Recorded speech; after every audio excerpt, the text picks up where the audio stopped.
দেখো বাচ্চারা স্নান করতে তো চায় না, তবে ছোট করতে চায়, কাজও একদমই করতে চায় না, আমাকে যুদ্ধ করতে হয়, তবে স্নান করিয়ে দিলাম গরমের মধ্যে। স্নান করার পরে কিন্তু এরা ভীষণ খুশি থাকে। আর আমি এই চাদরটা পেতে দিয়েছি মোটা 17 ইঞ্চির মতো। আমি বাইরে ধুলো টুলো মাখবে, ছাদে যাবে, সেই জন্য আমি দিয়ে দিই। আর দরজা আটকে দিই যে এখানে ওরা গা ঘষাঘষি করুক, আমি মুছে দেবো অবশ্যই। আর দেখো কত খুশি স্নানের পরে।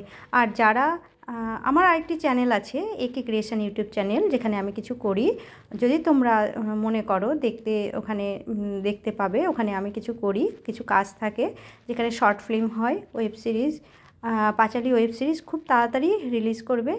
আর মাহিরে, পাঁচালী ওয়েব সিরিজের একটি গান মাহিরে বেরিয়েছে, সাজন হিন্দি মিউজিক ভিডিও আছে, আর একটি ওম বলে একটি নিউ সং বেরিয়েছে। তোমরা যদি মনে করো কমেডি শর্ট ফিল্ম এ ব্লাইন্ডেড বেরিয়েছে, তোমরা যদি মনে করো একে ক্রিয়েশন ইউটিউব চ্যানেলে দেখতে পারো। আর ওখানে আমি কিছু করি। Thank you.